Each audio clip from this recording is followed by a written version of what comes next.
Programang ito ay rated SPG. Striktong patnubay at gabay ng magulang ang kailangan. Maaaring may masisirang tema, lengguwahe, karahasan, sexual, horror o droga na hindi angkop sa mga bata.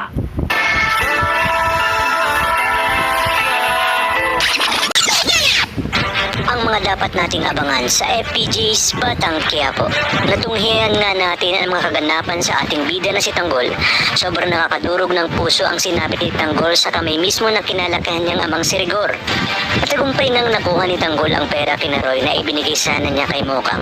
Ngunit ang kapalit nito ay ang buhay niya at ang labis na panglulungo dahil kahit nakuha niya na ang pera ay huli na ang lahat dahil naibenta ni Mokang kanyang sarili kay Ramon.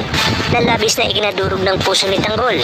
Sabayan pa ng pagtugi sa kanila ng mga pulis at ang mga katotohanan na malalaman niya tungkol sa pagkatao niya mula dito kay Rigor. Kaya naman talagang nakakapanlumo ang sinapit ni Tanggol at hindi nga biro ang kanyang mga pinagdadaanan lalo na sa pinakamamahal niyang babae na si Mokang dahil nagawa na nitong ibenta ang sarili at wala na nang nagawa ang ating bida na si Tanggol. At sasabayan pa ng pagtugi sa kanya ni Rigor at makikita nga natin na talagang gigil na gigil itong si Rigor na tapusin na din ang buhay nito ni Tanggol. Kaya nalaman ang ginawa nito sa tunay na ama ni Tanggol na si Ramon. Habang si David naman ay malaya na nga sa pagpapanggap bilang Tanggol, lalo na nang malaman ni David ang sinapit ng ating bidang si Tanggol dahil alam naman natin naghahaman at masama ang ugali nitong si David. Kaya naman ikinatuwa pa nito nang mabalitaan niya ang nangyari kay Tanggol. Samantala, ano kaya ang gagawin ni Tess lalo na ngayon na kailangan talaga ng tulong ni Tanggol mula sa tunay niyang ama?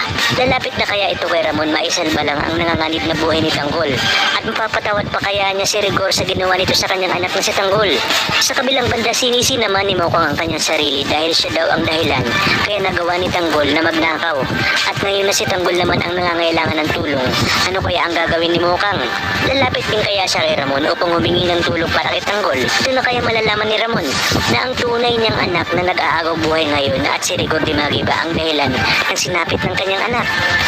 Kaya naman mga kapamilya, tutok lang dahil marami pa tayong dapat abangan dito lang sa pambansang teleserye ng Sambayanan, ang FPG's Batang Quiapo.